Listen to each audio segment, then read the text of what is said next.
Hello friends, welcome to this session. आज हम लोग जो चैप्टर पढ़ने जा रहे हैं वो चैप्टर है forms of business organisation part 2।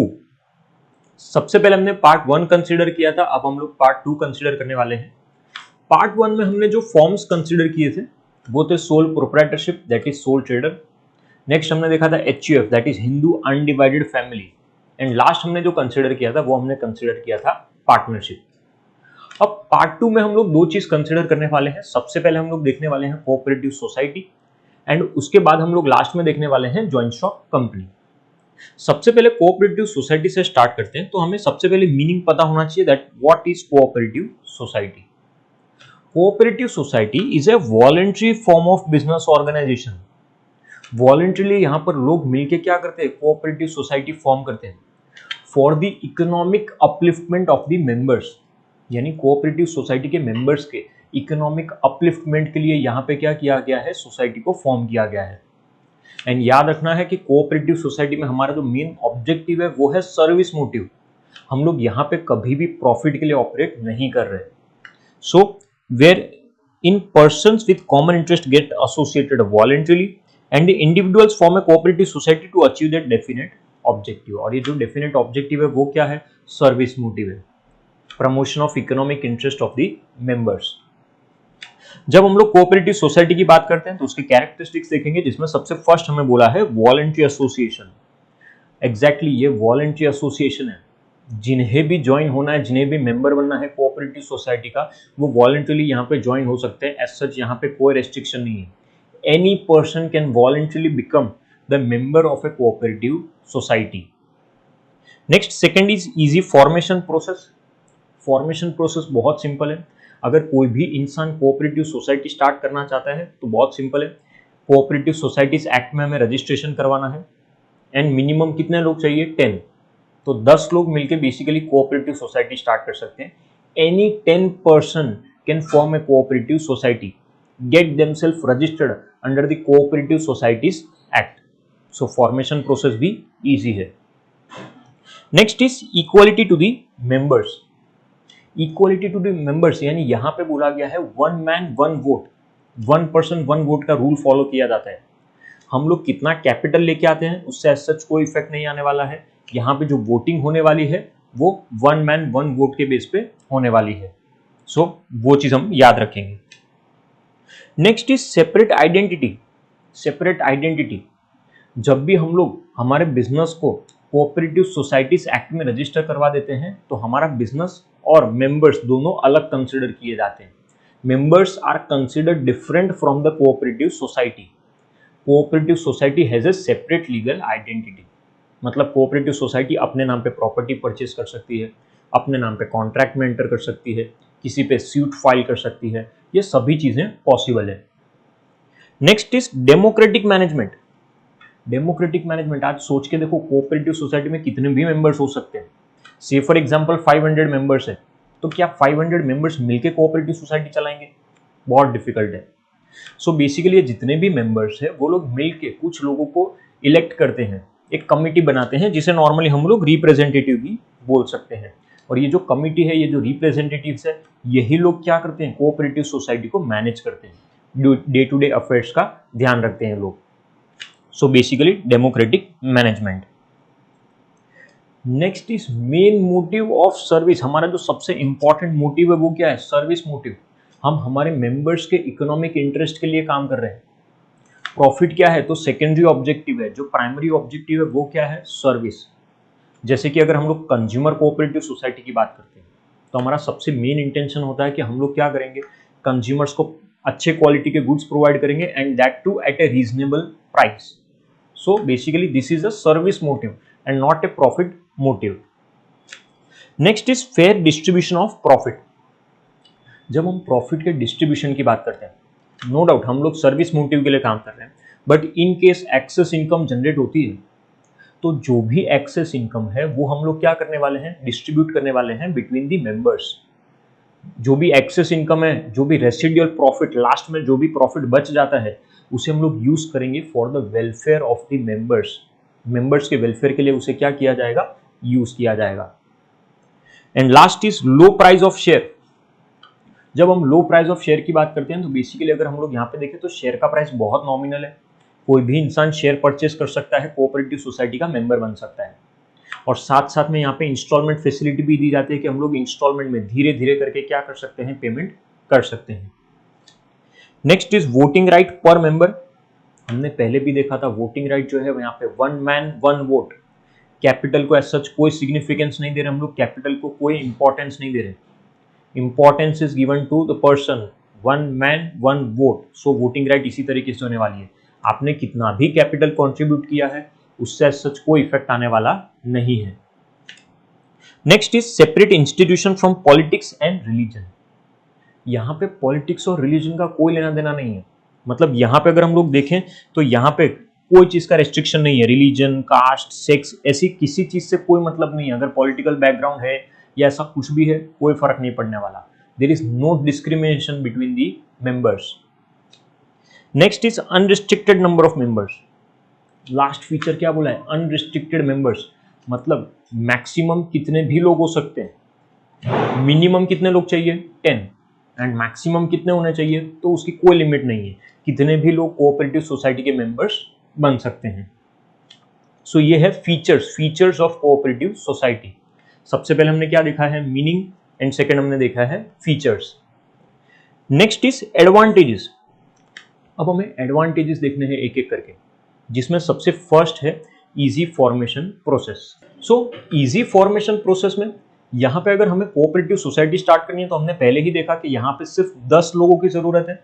10 लोग मिलकर भी क्या कर सकते हैं, कोऑपरेटिव सोसाइटी स्टार्ट कर सकते हैं। जो बेसिकली जो फॉर्मेशन प्रोसेस है वो बहुत ईजी है। रजिस्ट्रार के पास जाके सिर्फ क्या करवाना है, रजिस्ट्रेशन प्रोसीजर फॉलो करनी है। Next is perpetual existence.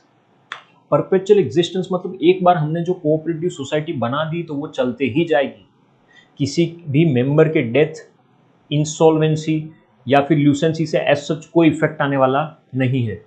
Basically cooperative society अलग है और उसके मेंबर्स अलग है। So entry and exit of members can not affect the cooperative society. Next is open membership. जब हम लोग ओपन मेंबरशिप की बात करते हैं तो यहाँ पे बेसिकली जो मेंबरशिप है वो ओपन है। Anyone can become the member of cooperative society irrespective of caste, religion, sex, anything, किसी चीज से कोई फर्क पड़ने वाला नहीं है। Next is limited liability. Limited liability हम लोगों को बहुत अच्छे से पता है कि यहाँ पे किसी भी मेंबर को अपनी पर्सनल प्रॉपर्टी सेल करने की जरूरत नहीं है। The liability of the members is limited up to the value of share contributed by them. जितने की मेंबरशिप है बस उतनी ही लायबिलिटी है, पर्सनल प्रॉपर्टी को हम लोग कुछ नहीं कर पाएंगे यहाँ पे। Next is government assistance. अब कोऑपरेटिव सोसाइटी है, यहाँ पे बेसिकली गवर्नमेंट का असिस्टेंस मिलने वाला है in the form of loan, subsidy and grants. So government assistance मिलेगा कोऑपरेटिव सोसाइटी को। Next is democratic management. जब हम डेमोक्रेटिक मैनेजमेंट की बात करते हैं तो हमने पहले ही देखा है कि यहाँ पे जो कमिटी सिलेक्ट की जाती है, जो रिप्रेजेंटेटिव्स को सिलेक्ट किया जाता है वो सभी मेंबर्स मिलके करते हैं। और यहाँ पे 1 मैन 1 वोट फॉलो होने वाला है। सो यहाँ पे जो मैनेजमेंट है वो बेसिकली क्या है, डेमोक्रेटिक है। डिसीजंस कैसे लिए जाएंगे तो मेजोरिटी के बेस पे लिए जाएंगे। Next is less administrative expenses. यहाँ पे एडमिनिस्ट्रेटिव एक्सपेंस बहुत कम है क्योंकि यहाँ पे जितने भी मेंबर्स है वो सभी मेंबर्स ऑनररी सर्विस प्रोवाइड कर रहे हैं। यहाँ पे सच ना तो एडवर्टाइजमेंट का कोई बहुत ज़्यादा एक्सपेंस है, ऐसा कुछ भी नहीं। सो बेसिकली यहाँ पे एक्सपेंसेस क्या हो जाते हैं, हमारे कम हो जाते हैं। Next is special class of customers. Special class of customers क्यों, क्योंकि यहाँ पे हमारे जो कस्टमर्स है वो मोस्टली कौन है, मेंबर्स ही क्या कर रहे हैं, हमारे वहाँ से प्रोडक्ट और सब कुछ परचेज कर रहे हैं। Next is strong competitors against the trading institutions. अब स्ट्रॉन्ग कॉम्पिटिटर्स है मतलब अगर हम लोग ट्रेडिंग इंस्टीट्यूशंस की बात करें, बहुत बार वो लोग क्या करते हैं, चीटिंग करते हैं, ब्लैक मार्केटिंग, मिसलीडिंग एडवर्टाइजमेंट। तो उसके सामने कोऑपरेटिव सोसाइटी स्ट्रॉन्ग कॉम्पिटिटर की तरह खड़ी हो सकती है, because cooperative society is having service motive.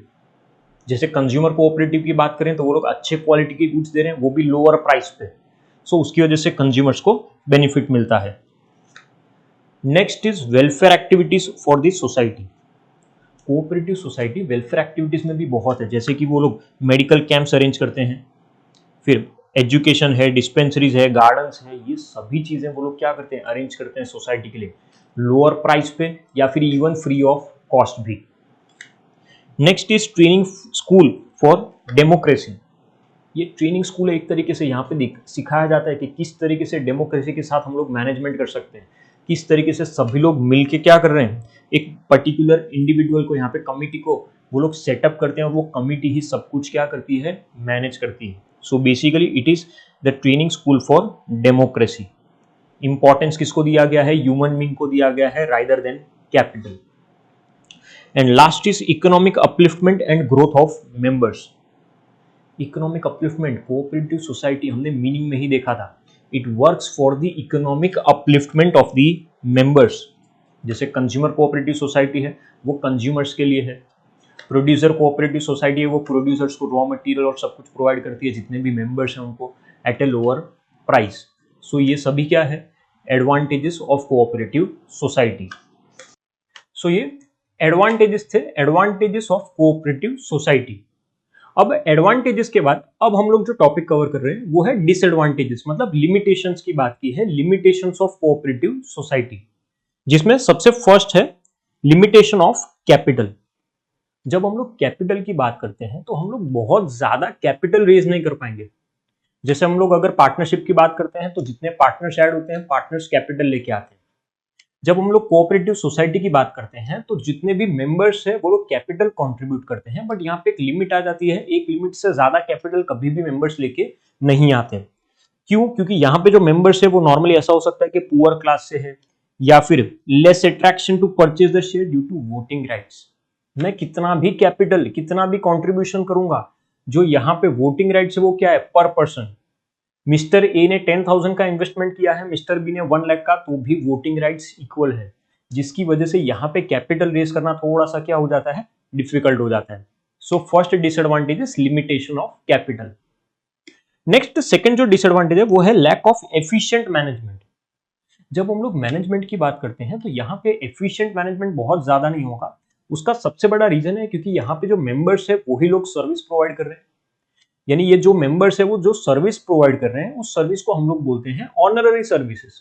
मतलब इसके लिए मेंबर्स ऐसा चार्ज नहीं कर रहे हैं, जिन लोगों ने मिलकर कोऑपरेटिव सोसाइटी स्टार्ट की है वही लोग मैनेज कर रहे हैं। सो यहाँ पे कोई भी एक्सपर्ट नहीं है जिसके पास स्पेसिफाइड नॉलेज है, स्किल है, एक्सपीरियंस है, ऐसा कुछ भी।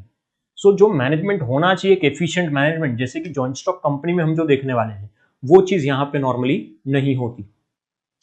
Next is political interference.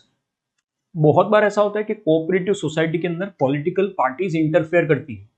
मतलब पॉलिटिकल पार्टीज नॉर्मली क्या करती है कि वो लोग है ना कोऑपरेटिव सोसाइटी में इंटरफेयर करना चाहते हैं, इन्फ्लुएंस करना चाहते हैं, और अगर ये है तो कोऑपरेटिव सोसाइटी के लिए वो चीज क्या हो जाती है, डिसएडवांटेज हो जाती है, यानी जो फ्रीडम होना चाहिए वो फ्रीडम अब मिलने वाला नहीं है। And last point is non cooperation among the members.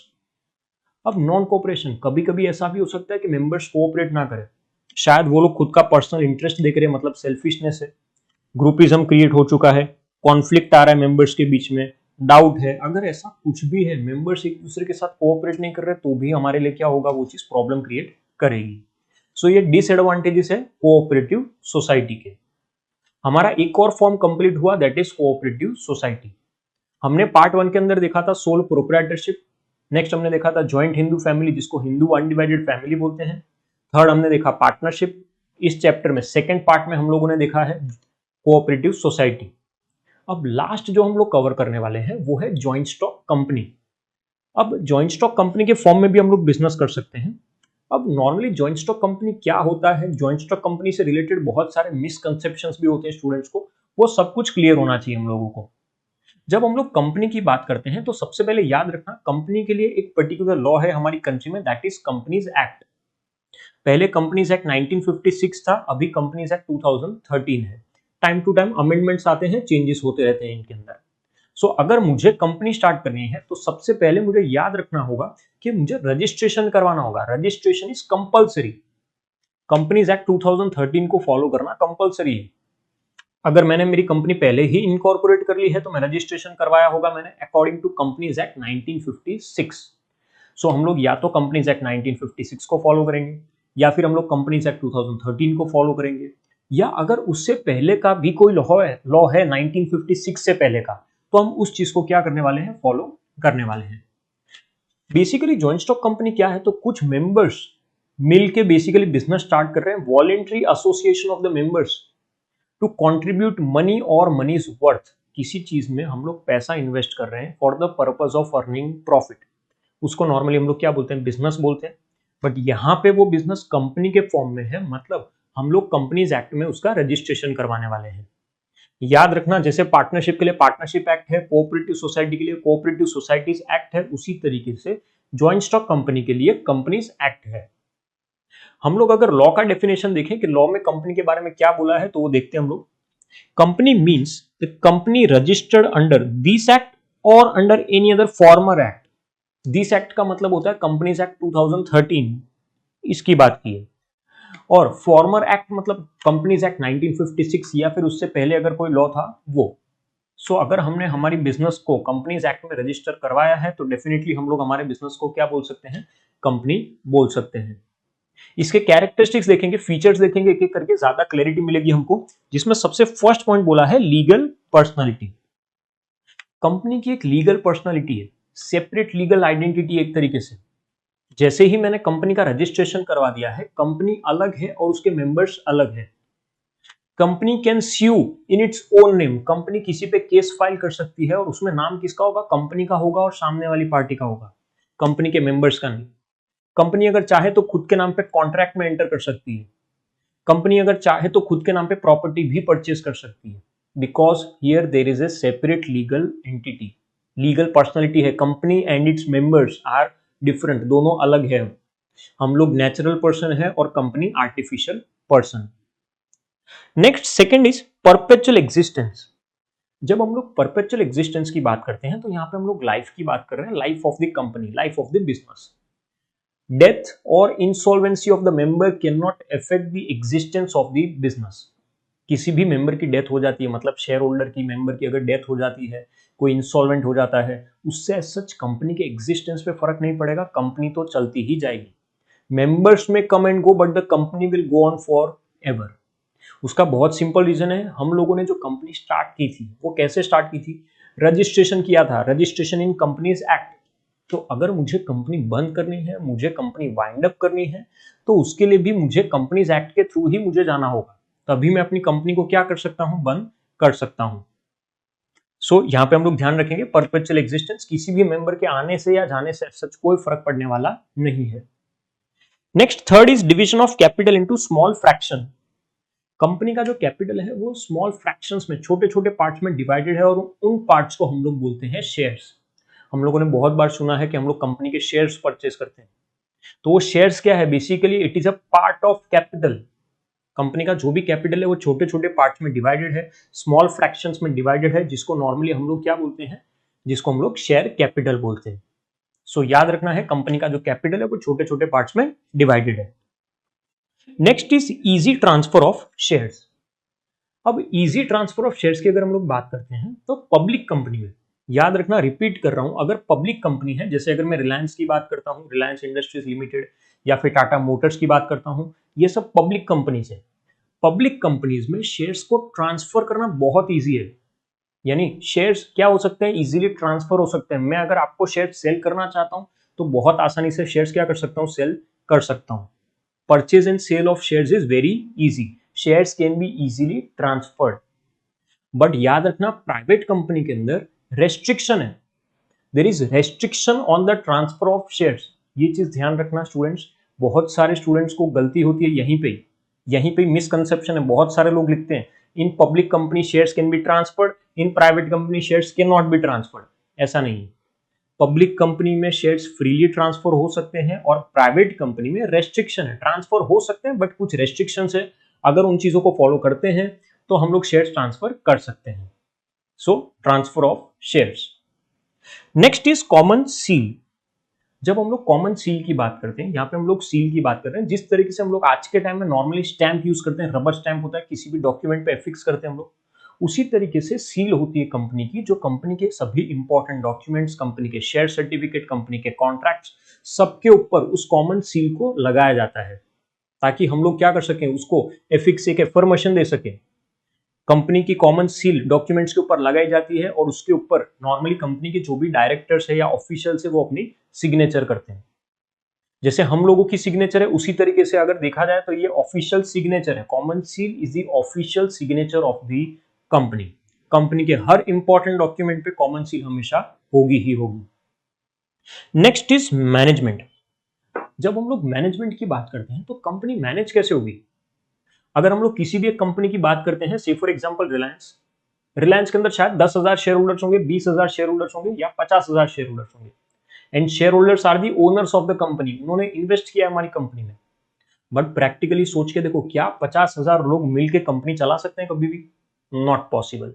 और इसीलिए ये जो भी शेयर होल्डर्स है ये लोग मिलके कुछ लोगों को अपॉइंट करते हैं जिन्हें कहा जाता है board of directors. So basically, board of directors are the representatives who are elected by the shareholders of the company. Shareholders ने इनको इलेक्ट किया है, ये लोग अब क्या करने वाले हैं, कंपनी को प्रॉपर तरीके से मैनेज करने वाले हैं। जो भी डे टू डे एक्टिविटी है, जो भी पार्ट है मैनेजमेंट का जो प्ले करना है, वो कौन प्ले करने वाला है? Board of directors. सो याद रखना है, ओनरशिप शेयर होल्डर्स के पास है और जो मैनेजमेंट है वो बोर्ड ऑफ डायरेक्टर्स के पास है। Next is status of the member. जब हम लोग मेंबर के स्टेटस की बात करते हैं तो हम लोगों को याद रखना है कि यहाँ पे मेंबर अलग है और कंपनी अलग है। हमने पहले ही देखा था, कंपनी कभी भी मेंबर के बिहाफ पे ऑब्वियस बात है कॉन्ट्रैक्ट में एंटर नहीं करेगी और कंपनी के एक्ट्स की वजह से एज सच मेंबर के ऊपर कोई इफेक्ट आने वाला नहीं है। Both are different, company and members. Next, number of members, ये इंपॉर्टेंट है। हमें याद रखना है कि कितने मेंबर्स हो सकते हैं। जैसे हमने देखा था पार्टनरशिप में मिनिमम 2, कोऑपरेटिव सोसाइटी में मिनिमम 10, उसी तरीके से अब जॉइंट स्टॉक कंपनी की बात की है। मैंने अभी 2 मिनट पहले बताया था, जॉइंट स्टॉक कंपनी में जिस तरीके से हमने देखा, एक होती है प्राइवेट कंपनी और एक होती है पब्लिक कंपनी। जब हम प्राइवेट कंपनी की बात करते हैं तो प्राइवेट कंपनी में मिनिमम मेंबर्स होने चाहिए 2, minimum 2 members and maximum 200 members. Private company में 200 से ज्यादा मेंबर्स पॉसिबल नहीं है। जब हम लोग पब्लिक कंपनी की बात करते हैं तो पब्लिक कंपनी में minimum 7 and maximum unlimited, maximum के ऊपर सच कोई लिमिट नहीं है। सो याद रखेंगे, प्राइवेट कंपनी में मिनिमम 2, मैक्सिमम 200, पब्लिक कंपनी में मिनिमम 7, मैक्सिमम अनलिमिटेड। ये नंबर ऑफ मेंबर्स की बात की है। Next is liability of the members. जब हम मेंबर्स की लायबिलिटी की बात करते हैं तो 2 पॉसिबिलिटीज है, एक लिमिटेड लायबिलिटी और एक अनलिमिटेड लायबिलिटी। जब हम लोग लिमिटेड लायबिलिटी की बात करते हैं तो यहाँ पे नाम में ही लिखा है लिमिटेड, मतलब जो मेंबर्स हैं, जो शेयर होल्डर्स हैं, उनकी लायबिलिटी लिमिटेड है up to the value of shares. मैंने अगर किसी कंपनी के 1 लाख रुपए के शेयर खरीदे हैं तो मेरी लायबिलिटी 1 लाख की ही है। सपोज करो मैंने 1 लाख रुपए में से 60,000 रुपीज कंपनी को पे कर दिए, तो अब मेरी लायबिलिटी कितनी? 40,000, that is the remaining amount. Company उससे ज्यादा अमाउंट मुझसे नहीं मांग सकती, यानी जो लायबिलिटी है वो लिमिटेड है up to the value of shares. अगर अनलिमिटेड लायबिलिटी की बात करते हैं तो अनलिमिटेड लायबिलिटी के अंदर यहाँ पे लायबिलिटी अनलिमिटेड है, लेकिन रियल लाइफ में ये चीज देखना बहुत डिफिकल्ट है। रेयरली कभी ऐसी कोई कंपनी दिखेगी जहां पे लायबिलिटी अनलिमिटेड है। सो याद रखेंगे, लायबिलिटी 2 है, एक लिमिटेड और एक unlimited. Next is fundamental rights. जब हम लोग फंडामेंटल राइट्स की बात करते हैं तो फंडामेंटल राइट्स कौन एंजॉय करता है? नेचुरल पर्सन, आप लोग या मैं मेरी बात करता हूं तो हम लोग फंडामेंटल राइट्स को एंजॉय कर सकते हैं, लेकिन कंपनी कभी भी फंडामेंटल राइट्स को एंजॉय नहीं कर सकती। क्यों? क्योंकि कंपनी के पास सिटीजनशिप नहीं है। जो इंसान सिटीजन है, जो इंसान नेचुरल पर्सन है, वो इंसान क्या कर सकता है? वो बेसिकली फंडामेंटल राइट्स को एंजॉय कर सकता है, बट कंपनी नहीं एंजॉय कर सकती। And last is voting right पर शेयर। ये बहुत ही स्पेशल कैरेक्टरिस्टिक्स है कि यहाँ पे जो वोटिंग राइट्स है वो पर पर्सन नहीं है, पर शेयर है। मेजर डिफरेंस, कोऑपरेटिव सोसाइटी में हमने देखा था कि वहां पे जो वोटिंग राइट्स थे वो पर पर्सन थे, 1 मैन 1 वोट, लेकिन यहाँ पे 1 शेयर 1 वोट, मतलब जितने शेयर्स होंगे उतने ज्यादा वोटिंग राइट्स आपके पास होंगे। सो ये फीचर्स है, features of joint stock company. So अब एडवांटेजेस में सबसे फर्स्ट पॉइंट जो हमें दिया है वो हमें दिया है ह्यूज कैपिटल फंड। यानी हम लोग कंपनी के केस में हम लोग जितना कैपिटल चाहे ना उतना कैपिटल क्या कर सकते हैं? रेस कर सकते हैं। जितने ज्यादा शेयर्स हम लोग इश्यू करेंगे, ऑब्वियस बात है उतना ही ज्यादा हम लोग कैपिटल लेके आ पाएंगे। सोल प्रोप्राइटरशिप में या फिर पार्टनरशिप में किसी में भी ये एडवांटेज नहीं था। यहां पे हम लोग चाहे उतना कैपिटल आसानी से रेज कर सकते हैं। Next second is easy transfer of share. जैसे मैंने अभी अभी बताया था कि अगर हम लोग पब्लिक कंपनी की बात करते हैं तो हम लोग पब्लिक कंपनी के अंदर बहुत ही आसानी से शेयर्स को परचेज और सेल कर सकते हैं।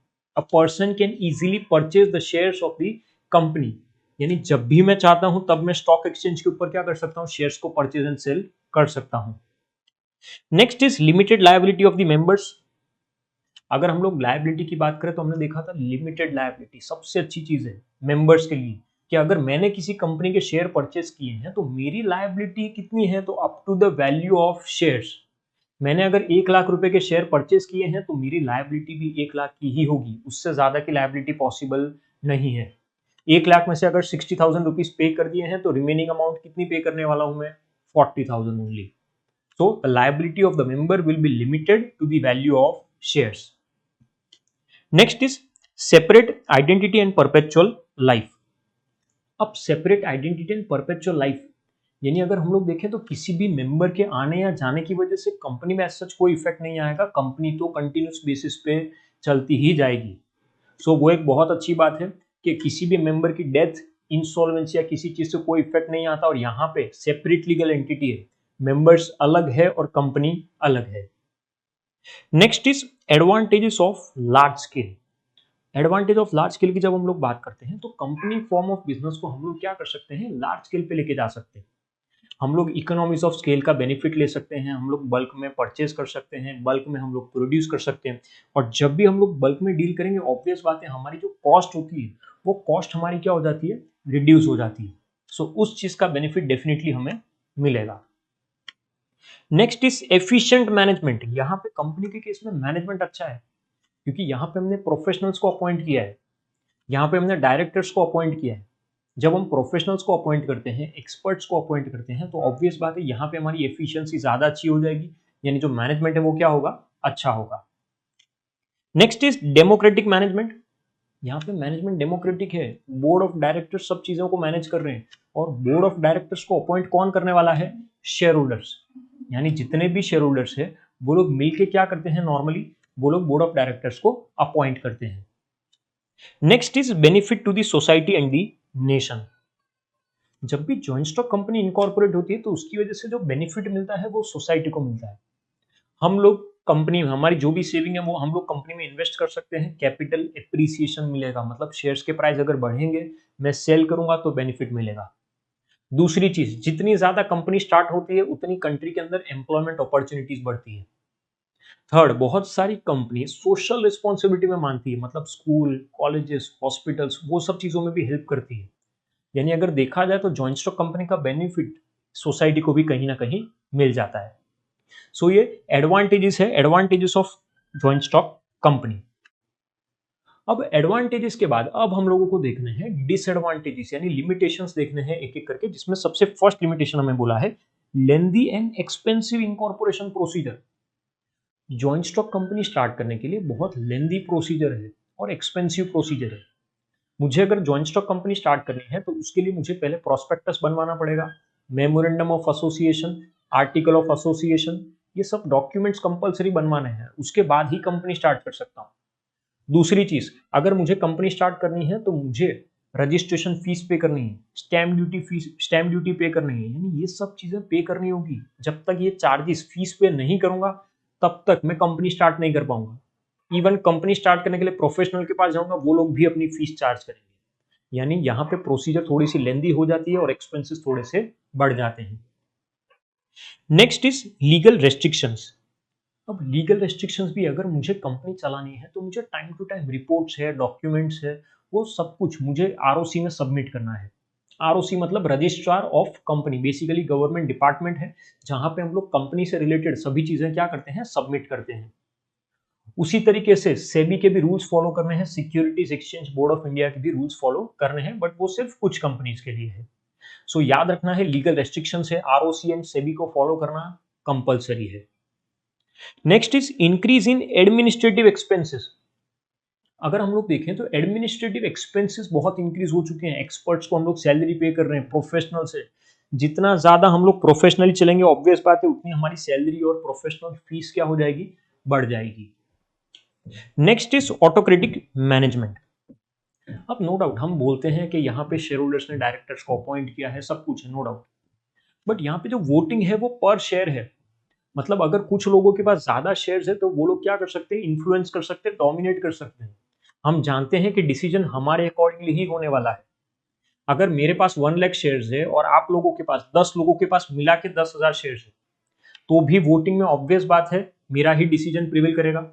सो ये बेनिफिट है, मैं अननेसेसरी बेनिफिट ले सकता हूँ उस चीज का।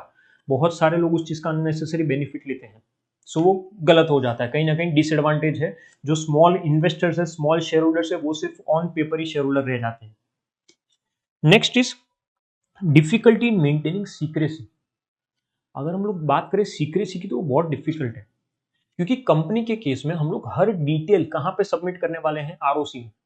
कंपनी के जो भी एनुअल अकाउंट्स है, कंपनी की शेयर होल्डर्स की डिटेल्स है, वो सभी चीजें हम लोग ईयर एंड होने पे आरओसी में सबमिट करते हैं। और कोई भी कॉमन मैन भी आरओसी की वेबसाइट पे जाके, बेसिकली साइट पे जाके गवर्नमेंट की, वहां से डिटेल्स नॉर्मली देख सकता है। कंपनी का कैपिटल कितना है, कंपनी के अकाउंट्स है, कंपनी की शेयर होल्डिंग पैटर्न है, वो सब चीज देख सकते हैं हम लोग। सो जो सीक्रेसी है वो बेसिकली यहाँ पे नहीं रहती। Next is delay in policy decisions. Policies, कोई भी पॉलिसीज अगर मुझे फ्रेम करनी है, कोई भी डिसीजन लेना है ना, तो बहुत टाइम लग जाता है। क्योंकि कोई भी डिसीजन लेने के लिए, पॉलिसी बनाने के लिए सबसे पहले शेयर होल्डर्स को नोटिस देनी पड़ती है, फिर शेयर होल्डर्स की मीटिंग बुलाते हैं, फिर शेयर होल्डर्स की अप्रूवल लेते हैं। सो इसमें बहुत ज्यादा टाइम चला जाता है हमारा। सो डिसीजन लेने में बहुत टाइम लगता है, ये भी एक डिसएडवांटेज है। Next is less flexibility. अब फ्लेक्सिबिलिटी की अगर हम लोग बात करते हैं तो बहुत कम है।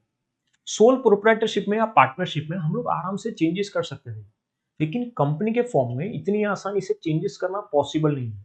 रिजोल्यूशन पास करने पड़ते हैं, मतलब कंसेंट लेना पड़ता है शेयर होल्डर्स का। शेयर होल्डर्स की मीटिंग बुलाने वाला हूं, उसमें रिजोल्यूशन पास करूंगा, स्पेशल रिजोल्यूशन, मतलब ऑलमोस्ट 75% लोग एग्री करेंगे उस चीज के लिए। कभी ऑर्डिनरी रिजोल्यूशन, मतलब 51% के आसपास लोग एग्री होने चाहिए। यानी यहाँ पे चेंजेस करना इतना ईजी नहीं है, फ्लेक्सिबिलिटी जो है वो बहुत ही कम हो जाती है। Next is encouragement to speculation. अब स्पेक्यूलेशन की अगर हम लोग बात करें ना, तो वो भी यहाँ पे ज्यादा है, क्योंकि कंपनी के जो डायरेक्टर्स है, ऑफिसर्स है, उन लोगों के पास कंपनी की सीक्रेट इंफॉर्मेशन है, वो उस चीज को यूज कर सकते हैं, उसका बेनिफिट ले सकते हैं, जबकि आउटसाइडर्स को ऐसा कोई बेनिफिट नहीं मिलेगा। ये अगर एक तरीके से देखा जाए तो इनसाइडर्स है कंपनी के जो ऑफिसर्स है, जो उस चीज का गलत फायदा उठा रहे हैं। And last is disadvantage to the society. Society को डिसएडवांटेज भी हो सकता है, कभी कभी ऐसा होता है कि एम्प्लॉयज स्ट्राइक पे चले जाते हैं, या फिर एम्प्लॉयर्स सामने से लॉकआउट कर देते हैं, तो उन्होंने सामने से ही 10 दिन के लिए या 15 दिन के लिए अपना बिजनेस बंद कर दिया है, ऐसा कुछ भी। सो ये सब डिसएडवांटेज है, किसके लिए, सोसाइटी के लिए। सो ये अलग अलग हमने डिसएडवांटेजेस देखे हैं, disadvantages of joint stock company. यहाँ पे हम लोगों ने सबसे पहले मीनिंग देखा है, उसके फीचर्स देखे हैं, एडवांटेज एंड डिसएडवांटेज। सबसे पहले तो यहां तक सभी को क्लियर होना चाहिए। अब हम लोग जो टॉपिक डिस्कस कर रहे हैं वो टॉपिक है टाइप्स ऑफ कंपनीज। अब हम लोग अलग अलग तरह की कंपनी देखने वाले हैं, जैसे कि private company, public company, Indian company, foreign company, government company. So अलग अलग जितनी भी तरह की कंपनीज होती है वो हम लोग एक एक करके डिस्कस करेंगे, जिसमें सबसे फर्स्ट जो हम लोग देखने वाले हैं वो हम लोग देखेंगे स्टेट्यूटरी कंपनी। सेकंड कैटेगरी हम लोग जो कंसिडर करेंगे वो है from the view point of number of members. किसी कंपनी में कितने मेंबर्स होते हैं, जैसे प्राइवेट कंपनी में मिनिमम 2, पब्लिक कंपनी में मिनिमम 7, तो उसकी बात की है। Third category point of control, control के बेसिस पे कि कंट्रोल किसका है, holding company, subsidiary company, government company, उसकी बात की है। And the last category is point of place of registration, means whether the company is an Indian company और it is a foreign company. So एक एक करके डिस्कस करेंगे हम लोग कौन से अलग अलग तरह की कंपनीज आती है, जिसमें सबसे फर्स्ट हमें बोला है statutory company. Statutory company comes into existence by the special law of parliament और legislative assembly। ये ऐसी कंपनी है जो पार्लियामेंट या फिर लेजिस्लेटिव असेंबली के ऑर्डर की वजह से है, मतलब स्पेशल एक्ट पास किया गया है पार्लियामेंट में या फिर लेजिस्लेटिव असेंबली में, जिसकी वजह से ये कंपनी फॉर्म हुई है। से फॉर एग्जांपल अगर हम लोग आरबीआई की बात करते हैं, रिजर्व बैंक ऑफ इंडिया, तो उसके लिए एक एक्ट पास किया गया था, reserve bank of India act 1934। अगर एलआईसी की हम लोग बात करते हैं, life insurance corporation of India, तो उसके लिए भी एक एक्ट पास किया गया था, तब जाके एलआईसी को फॉर्म किया गया था। मतलब स्टेच्यूटरी कंपनी यानी ऐसी कंपनी है जिसका फॉर्मेशन कैसे हो रहा है, तो with the help of parliament और legislative assembly, special law pass किया जाता है वहां पे। सो सबसे पहले याद रखना है स्टेच्यूटरी कंपनी। सेकंड हम लोग जो देखेंगे from the view point of number of members, जिसके अंदर सबसे फर्स्ट है पब्लिक कंपनी। जब हम लोग पब्लिक कंपनी की बात करते हैं तो सबसे मेन चीज जो हमको याद रखनी है वो याद रखना है minimum and maximum members. Minimum number of members must be 7 and maximum members unlimited, कोई लिमिट नहीं है मैक्सिमम नंबर ऑफ मेंबर्स के ऊपर। सो याद रखना है मिनिमम मेंबर्स कितने हो सकते हैं 7, और मैक्सिमम के ऊपर कोई रेस्ट्रिक्शन नहीं है, मतलब मैक्सिमम कितने भी मेंबर हो सकते हैं पब्लिक कंपनी में। अगर मैं रिलायंस इंडस्ट्रीज लिमिटेड की बात करता हूं, टाटा कंपनी की बात करता हूं, तो ये सब पब्लिक कंपनी है। यहाँ पे अगर हम लोग देखें Tata Motors limited, Reliance industries limited, तो ये सब कंपनी है जहां पे कितने भी शेयर होल्डर्स हो सकते हैं, कितने भी मेंबर्स हो सकते हैं। Minimum 7 but maximum unlimited. दूसरी चीज, अगर कोई भी पब्लिक कंपनी है, जैसे से फॉर एग्जांपल अगर मैं बोलता हूं टाटा मोटर्स की बात करता हूं या रिलायंस इंडस्ट्रीज की बात करता हूं, तो यहां पे शेयर्स को सेल करना बहुत ईजी है। The share holder can transfer the share easily, sell the shares easily, मतलब कोई भी एक इंसान दूसरे इंसान को शेयर्स बहुत आसानी से क्या कर सकता है, सेल कर सकता है। एज सच कोई रेस्ट्रिक्शन नहीं शेयर्स सेल करने में। और दूसरी चीज हम लोगों को यहाँ पे याद रखनी है कि अगर कोई भी पब्लिक कंपनी है तो वो बहुत आसानी से पब्लिक को इनवाइट कर सकती है to purchase the shares of the company, to subscribe the shares of the company. यानी अगर मेरी पब्लिक कंपनी है तो मैं क्या कर सकता हूं, पब्लिक को इनवाइट कर सकता हूं कि आप लोग मेरी कंपनी के शेयर्स या फिर डिबेंचर्स या जो भी सिक्योरिटीज है वो आप लोग परचेज कर सकते हो in case of public company. और याद रखना है पब्लिक कंपनी में, जो भी पब्लिक कंपनी है, लास्ट में जो वर्ड आता है वो वर्ड आता है लिमिटेड। जैसे रिलायंस की मैंने बात की, रिलायंस इंडस्ट्रीज लिमिटेड। टाटा की बात की, टाटा मोटर्स लिमिटेड, यानी पीछे वर्ड, लास्ट में वर्ड क्या आएगा, limited, in case of public company. जब हम लोग पब्लिक कंपनी की बात करते हैं तो पब्लिक कंपनी के अंदर भी तीन अलग अलग चीजें देखनी है, that is company limited by share capital, next is company limited by guarantee, and next one is company by unlimited liability. तीन अलग अलग चीजें देखनी है। जब हम लोग बात करते हैं company limited by share capital, उसका मतलब मेंबर्स की जो लायबिलिटी है, the liability of the members is limited up to the value of shares. हम लोगों ने जितने के शेयर्स परचेज किए हैं, जितने रुपीस के शेयर्स परचेज किए हैं, हमारी लायबिलिटी मैक्सिमम उतनी ही होगी।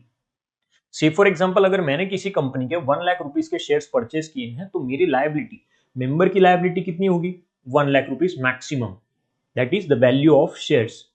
अगर से फॉर एग्जांपल 1 लाख में से मैंने 60,000 का पेमेंट कर दिया है तो रिमेनिंग लायबिलिटी कितनी हो गई हमारी, 40,000। यहां पे मेंबर्स के पर्सनल एसेट्स को कभी भी हम लोग नहीं यूज कर सकते। So the liability of the member is limited to the face value of shares. Member is not personally liable for the debts of the company. ये क्या है, company limited by share capital. और last में मैंने बताया word क्या use करेंगे हम लोग, word limited. Second category is company limited by guarantee. जब हम लोग कंपनी लिमिटेड बाय गारंटी की बात करते हैं तो यहां पे हम लोगों को ध्यान रखना है कि मेंबर से अमाउंट की गारंटी देते हैं।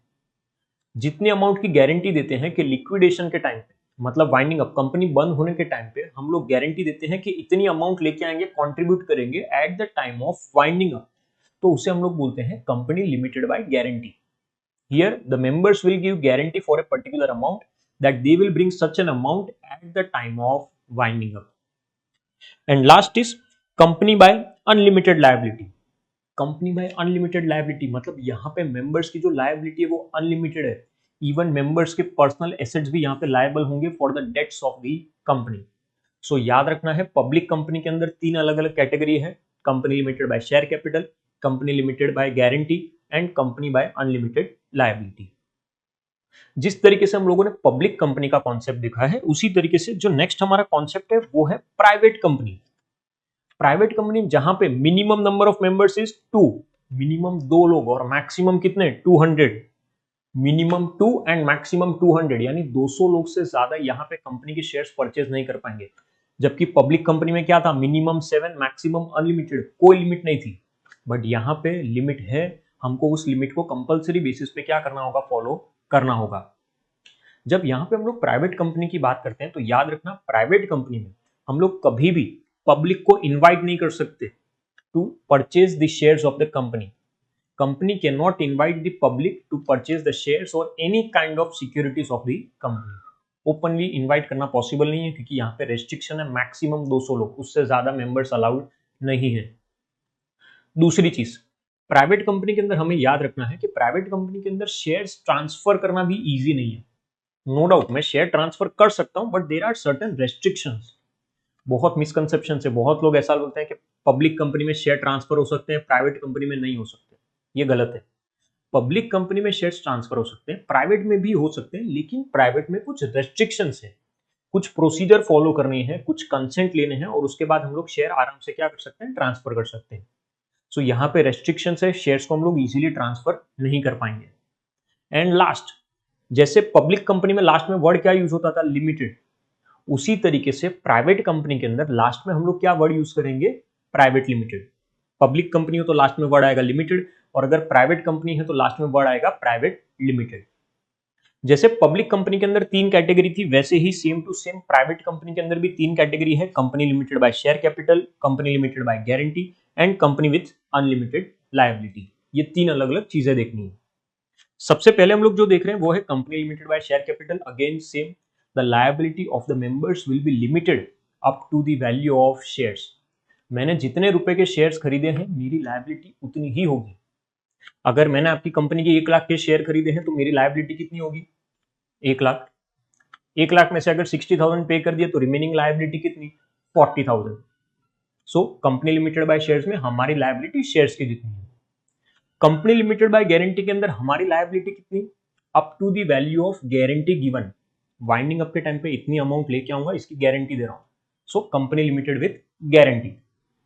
And company with unlimited liability, यहां पे मेंबर्स पर्सनली भी लायबल है अपने एसेट्स के लिए। The liability of the members is unlimited, they are liable for the debts of the company, their personal assets are also liable. ये 3 चीजें जो हमने पब्लिक में देखी थी, सेम वही 3 कैटेगरी प्राइवेट कंपनी के लिए भी है। सो याद रखना है, नंबर ऑफ मेंबर्स के बेस पे हमने जो देखा है वो हमने पहले देखा है पब्लिक कंपनी, सेकंड हमने देखा प्राइवेट कंपनी, और लास्ट जो यहाँ पे दिया हुआ है वो हमें दिया है 1 पर्सन कंपनी। 1 पर्सन कंपनी नया कॉन्सेप्ट है। कंपनीज एक्ट 1956 जो पुराना लॉ था उसके अंदर एक कॉन्सेप्ट नहीं था। जब इसके अंदर अमेंडमेंट आया लॉ के अंदर, यानी चेंजेस आए, तो कंपनीज एक्ट 2013 के अंदर ये नया कॉन्सेप्ट आया जहां पे हमने पब्लिक एंड प्राइवेट कंपनी के डिसएडवांटेजेस को रिमूव कर दिया। आप एक चीज सोच के देखो, अगर प्राइवेट कंपनी स्टार्ट करनी है तो मिनिमम 2 लोग, पब्लिक कंपनी स्टार्ट करनी है मिनिमम 7 लोग। अगर मुझे एक सिंगल पर्सन को कंपनी स्टार्ट करनी है तो क्या, तो 1 person company means now even a single person can start A company. मैं ही उस कंपनी का मेंबर भी हूं और मैं ही उस कंपनी का डायरेक्टर भी हूं।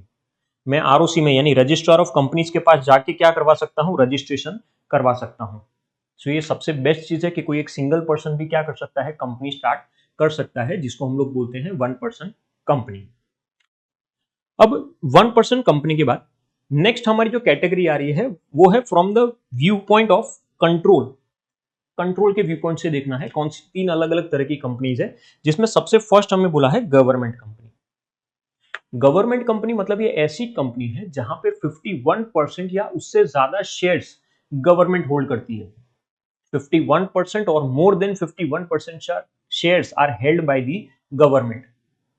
कौन सी गवर्नमेंट, तो सेंट्रल गवर्नमेंट भी हो सकती है, स्टेट गवर्नमेंट भी हो सकती है, 2 या 2 से ज्यादा स्टेट गवर्नमेंट भी हो सकती है। जैसे कि से फॉर एग्जांपल गुजरात और राजस्थान की गवर्नमेंट ने मिलके शेयर्स होल्ड किए किसी पर्टिकुलर कंपनी में 51% या उससे ज्यादा, तो भी उस कंपनी को गवर्नमेंट कंपनी बोलेंगे। या फिर सेंट्रल और स्टेट गवर्नमेंट ने मिलकर 51% या उससे ज्यादा शेयर्स परचेज किए हैं, तो भी वो क्या हो जाएगी, गवर्नमेंट कंपनी। यानी हमें जो प्री कंडीशन याद रखनी है वो क्या है, that 51% of the shares will be held by the government. It can be central government, it can be state government, it can be central and state both, और 2 और मोर देन 2 स्टेट गवर्नमेंट। सो वो चीज का हम लोग यहाँ पे ध्यान रखेंगे। कुछ एग्जाम्पल्स भी दिए हैं हम लोगों को, अगर देखें हम लोग, MTNL है, भेल है, ये अलग अलग कंपनीज है, अशोक होटल्स लिमिटेड है। ये जो भी कंपनीज है ये गवर्नमेंट कंपनीज है, मतलब यहाँ पे मेजोरिटी शेयर्स किसके पास है, गवर्नमेंट के पास है। Next is holding company.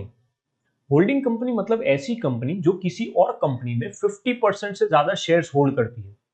अगर से फॉर एग्जांपल एक कंपनी है ABC लिमिटेड, मैंने एबीसी लिमिटेड के 50% या उससे ज्यादा शेयर्स परचेस कर लिए, तो मैं कौन हुआ? Holding company. मेरी कंपनी होल्डिंग कंपनी है because my company is holding 50% और more than 50% shares in another company, so my company will be considered as holding company. Holding company के बाद नेक्स्ट है सब्सिडरी कंपनी। सब्सिडरी कंपनी मतलब जो ABC limited थी वो subsidiary company है, मेरी कंपनी होल्डिंग कंपनी है क्योंकि मैंने 50% या उससे ज्यादा शेयर्स होल्ड किए हैं, बट जिस कंपनी के शेयर्स होल्ड किए हैं उस कंपनी को सब्सिडियरी कंपनी बोला जाता है। मतलब यहाँ पे मेजोरिटी पावर मेरे पास है, इवन उनके डायरेक्टर्स ये सब भी कौन अपॉइंट कर सकता है? मैं अपॉइंट कर सकता हूँ क्योंकि मेरे पास मेजोरिटी शेयर्स है। सो याद रखना, मेरी कंपनी जिसने शेयर्स होल्ड किए हैं वो होल्डिंग कंपनी है, एंड सामने जो कंपनी है एबीसी लिमिटेड वो कंपनी क्या हो जाएगी? सब्सिडरी कंपनी हो जाएगी। Holding and subsidiary. So control के पॉइंट ऑफ व्यू से हमको देखना है, तीन अलग अलग तरह की कंपनी है। सबसे पहले हमने देखा गवर्नमेंट, नेक्स्ट हमने देखा होल्डिंग, एंड नेक्स्ट हमने देखा सब्सिडरी। नेक्स्ट अगर हम लोग point of place of registration के हिसाब से देखते हैं तो अब दो अलग अलग तरह की कंपनी है, that is Indian company and foreign company. Indian company मतलब ऐसी कंपनी जिसका रजिस्ट्रेशन हमारी कंट्री में हुआ है, इंडिया में हुआ है। The company which is registered under the Indian companies act, या फिर पार्लियामेंट के लॉ की वजह से, या स्टेट लेजिस्लेटिव असेंबली में अगर से फॉर एग्जांपल कोई एक्ट पास हुआ है, अगर यहाँ पे रजिस्ट्रेशन हुआ है तो उसे हम लोग क्या बोलेंगे? Indian company. फॉरेन कंपनी मतलब ऐसी कंपनी जिसका रजिस्ट्रेशन इंडिया में नहीं हुआ है। जिसका रजिस्ट्रेशन इंडिया में नहीं हुआ मतलब जिसका रजिस्ट्रेशन कहां पे हुआ है?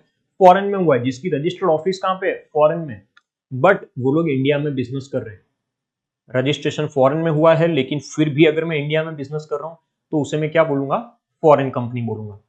सो याद रखना, प्लेस के हिसाब से दो अलग अलग चीजें हैं, Indian company and foreign company. Basic basic चीजें याद रखनी है। सबसे पहले हमने स्टैट्यूटरी कंपनी देखा, फिर हमने मेंबर्स के हिसाब से private company, public company, 1% company को कंसिडर किया।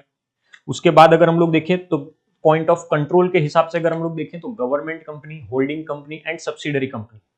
एंड अगर प्लेस के हिसाब से देखें तो Indian company and foreign company. यहां तक पहले सभी को क्लियर होना चाहिए। ये हमने अलग अलग टॉपिक्स कंसीडर किए हैं टाइप्स ऑफ कंपनीज के। अब टाइप्स ऑफ कंपनी के बाद नेक्स्ट हमारा जो टॉपिक है वो है incorporation of A company, promotion of A company. मतलब अब लोग हम लोग क्या करने वाले हैं? कंपनी बेसिकली स्टार्ट करने वाले हैं। कंपनी स्टार्ट करने के लिए हम लोग क्या प्रोसीजर फॉलो करेंगे वो हम लोग यहाँ पे देखने वाले हैं। सो बेसिकली अगर हम लोग फॉर्मेशन की बात करते हैं, कंपनी स्टार्ट करने की बात करते हैं, तो सबसे पहले हम लोग क्या देखेंगे? प्रमोशन स्टेज देखने वाले हैं, और उसके बाद नेक्स्ट हम जो देखने वाले हैं वो है procedure to obtain certificate of incorporation. दो अलग अलग चीजें देखेंगे। सबसे पहले हम जो देखेंगे वो हम लोग देखेंगे प्रमोशन। प्रमोशन मतलब बेसिकली यहां पे हमें आइडिया आया है, idea to form a company, and the person who conceives the idea to form a company is known as promoter. अगर मुझे आइडिया आया है, मुझे आइडिया है कि कंपनी स्टार्ट करनी है, तो मैं कौन हूं? प्रमोटर। मैं सभी रिसोर्सेज को अरेंज करने वाला हूं, financial resource, human resource, physical resource, company start करने वाला हूं। तो बेसिकली मैं कौन हुआ? प्रमोटर हुआ। सो सबसे पहले अगर हम लोग प्रमोशन स्टेज की बात करते हैं तो सबसे पहले यहां पे हमें देखना है idea of promotion of the company. सबसे पहले तो मेरे माइंड में ऐसा आइडिया आना चाहिए, स्ट्राइक होना चाहिए कि हाँ मैं कंपनी स्टार्ट करने वाला हूं। तो जब हम लोग आइडिया लेके आते हैं उसके बाद जाके हम लोग कंपनी स्टार्ट कर सकते हैं। So basically promotion is the brain child of the promoter. Brain है, सबसे मेन चीज क्या है? प्रमोशन है, आइडिया है। Next is primary and detailed investigation. मैंने सोच तो लिया है मैं कंपनी स्टार्ट करने वाला हूं, लेकिन अब उससे रिलेटेड इन्वेस्टिगेशन भी करनी होगी मुझे। जैसे कि इन्वेस्टिगेशन में हम लोग क्या क्या चीजें देखने वाले हैं? तो selection for business location, business कहां पे करेंगे, लोकेशन क्या होगी वो देखेंगे। Next profitability are to be evaluated, कितनी प्रॉफिटेबिलिटी होगी, कितना प्रॉफिट अर्न करेंगे वो भी हम लोग कंसिडर करेंगे। नेक्स्ट अगर हम लोग और भी चीजें देखें तो कैपिटल, कितना कैपिटल चाहिएगा, रॉ मटेरियल कितना चाहिएगा, मार्केट में उस प्रोडक्ट की डिमांड होगी या नहीं होगी, टूल्स एंड इक्विपमेंट्स अवेलेबल है, ट्रांसपोर्ट फैसिलिटी अवेलेबल है। इन सभी चीजों से रिलेटेड हम लोग डिटेल्ड इन्वेस्टिगेशन करते हैं, इन सभी चीजों की हम लोग डिटेल्स पता कर लेते हैं। Next is mobilization of resources, मतलब रिसोर्सेस को यूटिलाइज करना है, कॉन्ट्रैक्ट में एंटर करने वाले हैं क्योंकि मुझे लैंड चाहिए, रॉ मटेरियल, मशीनरी, सर्विसेज, ये सब कुछ जब किसी चीज को इंप्लीमेंट करना है तो उसके लिए सबसे पहले तो रॉ मटेरियल्स को लेके आना बहुत इंपॉर्टेंट है। रॉ मटेरियल्स को लेके आऊंगा तब जाके मैं चीजों को क्या कर सकता हूं? इंप्लीमेंट कर सकता हूं।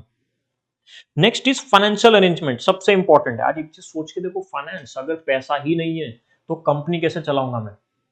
कितना फाइनेंस चाहिए, कहां से वो फाइनेंस लेके आऊंगा, कौन से सोर्स के थ्रू, मतलब इक्विटी है, प्रेफरेंस है, डिबेंचर है, बैंक लोन है, अलग अलग सोर्सेज अवेलेबल है जहां से फंड्स लेके आने वाले हैं।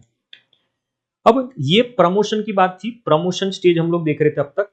अब सेकंड जो हमें बोला है वो हमें बोला है procedure to obtain the certificate of incorporation. अब हम लोग लीगल प्रोसेस की तरफ जा रहे हैं, सर्टिफिकेट ऑफ इनकॉर्पोरेशन लेने वाले हैं जिसकी प्रोसीजर दी है। अगर हमको सर्टिफिकेट ऑफ इनकॉर्पोरेशन चाहिए तो हम लोग गवर्नमेंट डिपार्टमेंट में अप्लाई करने वाले हैं, जिसे हम लोग पढ़ते हैं ROC, registrar of companies. Registrar of companies में हम लोग अप्लाई करने वाले हैं ताकि हमें सर्टिफिकेट ऑफ इनकॉर्पोरेशन मिले, फाइनली हमारी कंपनी स्टार्ट हो सके। जिसमें सबसे फर्स्ट हमें दिया है मेमोरेंडम ऑफ एसोसिएशन। जब मुझे सर्टिफिकेट ऑफ इनकॉर्पोरेशन चाहिए, आरओसी में अप्लाई करने जा रहा हूं, तो पहले कुछ डॉक्यूमेंट्स प्रिपेयर करने होंगे, जिसमें सबसे फर्स्ट डॉक्यूमेंट जो है वो है memorandum of association. Memorandum of association is the apex document of the company. Main document है, इसीलिए उसे एपेक्स डॉक्यूमेंट बोला जाता है। It is the charter of the company, it is the constitution of the company. Memorandum of association के अंदर हमें relationship पता चलती है, relationship between the company and the outsiders. और जब हम लोग मेमोरेंडम की बात करते हैं तो मेमोरेंडम के अंदर नॉर्मली 6 क्लॉजेस होते हैं, 6 अलग अलग क्लॉज होते हैं। एक एक करके हम लोग वो क्लॉज कंसिडर करेंगे, जिसमें सबसे फर्स्ट जो हमें दिया है वो हमें दिया है नेम क्लॉज। जब हम लोग नेम क्लॉज की बात करते हैं तो याद रखना है कि कंपनी का नाम किस तरीके से होगा। सबसे पहली चीज, the first and foremost thing, that the company's name should not be similar और identical with any other company. मेरी कंपनी का नाम किसी और कंपनी से एकदम सिमिलर नहीं हो सकता, मैचिंग नहीं हो सकता, आइडेंटिकल नहीं होना चाहिए। दूसरी चीज, अगर मेरी पब्लिक कंपनी है तो पब्लिक कंपनी में लास्ट में वर्ड आना चाहिए लिमिटेड, और अगर प्राइवेट कंपनी है तो लास्ट में वर्ड आना चाहिए प्राइवेट लिमिटेड। पब्लिक कंपनी के लिए वर्ड लिमिटेड, प्राइवेट कंपनी के लिए वर्ड प्राइवेट लिमिटेड। सो उस चीज का हम लोग ध्यान रखेंगे नेम क्लॉज में। हमारी कंपनी का नाम किसी और कंपनी के नाम से बिल्कुल भी सिमिलर नहीं होना चाहिए। Next, address of registered office clause. अब रजिस्टर्ड ऑफिस क्लॉज की बात की है, मतलब यहाँ पे हम लोग जो एड्रेस लिखने वाले हैं वो रजिस्टर्ड ऑफिस का एड्रेस लिखेंगे बेसिकली, कि किस पर्टिकुलर स्टेट में हमारी रजिस्टर्ड ऑफिस सिचुएटेड है, हमारा बिजनेस किस पर्टिकुलर स्टेट में सिचुएटेड है, वहां का हम लोग एड्रेस लिख रहे हैं, ताकि आरओसी करस्पॉन्डेंस के लिए उन्हें पता चले कि कौन से एड्रेस पे नोटिस या सर्कुलर या कोई भी चीज को सेंड करना है। सो ये रजिस्टर्ड ऑफिस क्लॉज है, जहां पे हम लोग हमारी रजिस्टर्ड ऑफिस का एड्रेस मेंशन करने वाले हैं कि कौन से स्टेट में पर्टिकुलरली हम लोग ऑपरेट कर रहे हैं। Next is object clause. जब हम लोग ऑब्जेक्ट क्लॉज की बात करते हैं तो हमको मेमोरेंडम में ये मेंशन करना है कि हमारा ऑब्जेक्ट क्या है। हमारा मेन ऑब्जेक्ट है तो हमारा मेन ऑब्जेक्ट, से फॉर एग्जांपल रेस्टोरेंट चला रहा हूं अगर मैं, तो मेरा मेन ऑब्जेक्ट क्या होगा? रेस्टोरेंट, फूड सर्व करना। अगर अदर ऑब्जेक्ट है, रेस्टोरेंट के अलावा भी कोई और ऑब्जेक्ट है हमारा, तो वो भी हम लोग उसके अंदर मेंशन कर सकते हैं। सो ऑब्जेक्ट क्लॉज के अंदर नॉर्मली हम लोग जो भी हमारा मेन ऑब्जेक्ट है वो मेंशन करेंगे। और एक चीज याद रखना, ऑब्जेक्ट क्लॉज के अंदर जो चीज हमने मेंशन नहीं की उस एक्टिविटी को हम लोग परफॉर्म भी नहीं कर सकते। याद रखना, सिर्फ ऑब्जेक्ट क्लॉज के अंदर जो एक्टिविटीज को मेंशन किया है वही एक्टिविटीज को हम लोग कंटिन्यू कर सकते हैं। Next is liability clause. जब हम लोग लायबिलिटी क्लॉज की बात करते हैं तो हमें लायबिलिटी क्लॉज में लिखना है कि हमारी कंपनी की लायबिलिटी कैसी है। Limited liability, unlimited liability, company limited by share capital, company by guarantee, तो ये सभी चीजें हम लोग लायबिलिटी क्लॉज के अंदर मेंशन करते हैं। याद रखना, कंपनी लिमिटेड बाय लायबिलिटी है, लिमिटेड लायबिलिटी है, तो फिर हमारी लायबिलिटी कितनी होगी? Up to the value of shares. Company by guarantee है तो उसके अंदर लायबिलिटी कितनी होगी? Up to the value of guarantee given. और अनलिमिटेड लायबिलिटी के अंदर हमारे पर्सनल एसेट्स भी लायबल होते हैं। Next is capital clause. Capital clause मतलब यहां पे कंपनी का जो भी authorize share capital, authorise share capital, the maximum amount of capital that can be raised by the company, इससे ज्यादा कैपिटल हम लोग नहीं लेके आ सकते।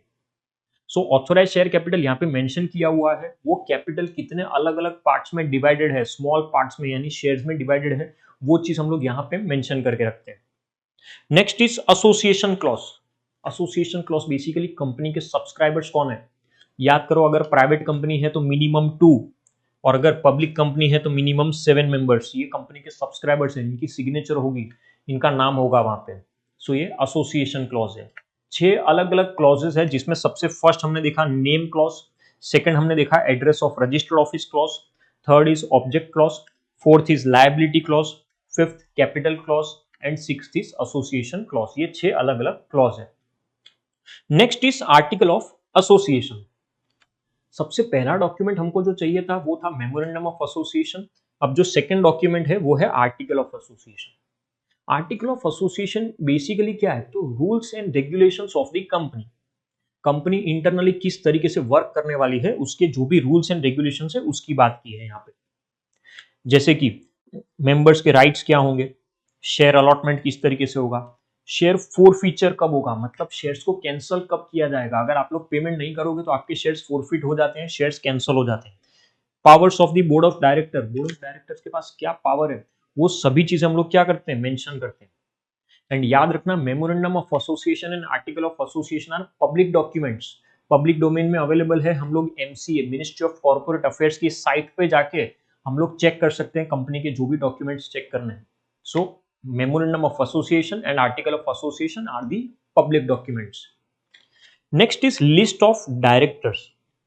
कंपनी स्टार्ट करने वाले हैं तो आरओसी को डायरेक्टर्स की लिस्ट देनी होगी कि कौन कौन डायरेक्टर्स है, और इवन डायरेक्टर्स की कुछ डिटेल्स देंगे जैसे कि name, address, age, business and nationality.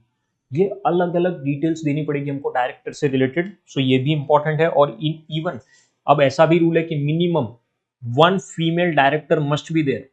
जितने भी टोटल डायरेक्टर्स है, से फॉर एग्जांपल 5 डायरेक्टर है तो 5 में से मिनिमम 1 फीमेल डायरेक्टर होनी ही चाहिए। Next is written consent of the directors. Directors का रिटन कंसेंट होना चाहिए that we are ready to become the director of so and so company. So वो भी इंपॉर्टेंट है, हम लोग डायरेक्टर्स का कंसेंट ले लेंगे पहले ही। Next is declaration of interest in other company. Suppose करो मैं कंपनी स्टार्ट कर रहा हूं एबीसी लिमिटेड, बट मुझे एक डिक्लेरेशन सबमिट करना होगा कि क्या मेरा इंटरेस्ट किसी और कंपनी में या फर्म में है, क्या किसी और पार्टनरशिप फर्म में मैं पार्टनर हूं, क्या किसी एलएलपी में लिमिटेड लायबिलिटी पार्टनरशिप में मैं पार्टनर हूं, क्या मैं किसी और कंपनी का डायरेक्टर हूं। तो वो सारी चीजें भी मुझे सबमिट करनी होती है। So declaration of interest in other company. Next, statement of fulfilment of the provisions of law.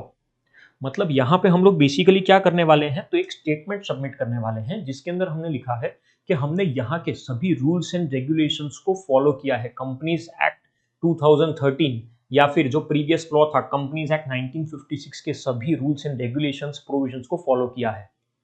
सो वो चीज का स्टेटमेंट हम लोग हमेशा यहाँ पे सबमिट करेंगे। अब ये सारे डॉक्यूमेंट्स हमने आरओसी में सबमिट किए हैं। जैसे ही हम लोग आरओसी मतलब रजिस्टर ऑफ कंपनी में सभी डॉक्यूमेंट सबमिट करते हैं तो आरओसी उन सभी डॉक्यूमेंट्स को स्क्रूटिनाइज करती है, मतलब चेक करती है। और एक बार आरओसी को सेटिस्फेक्शन मिल गया कि हाँ सभी डॉक्यूमेंट्स परफेक्ट है, किसी भी डॉक्यूमेंट में कोई प्रॉब्लम नहीं है, तो आरओसी हमें क्या करेगी, तो सर्टिफिकेट ऑफ इनकॉर्पोरेशन इशू कर देगी। अब finally certificate of incorporation issue कर दिया है, कंपनी स्टार्ट हो चुकी है हमारी।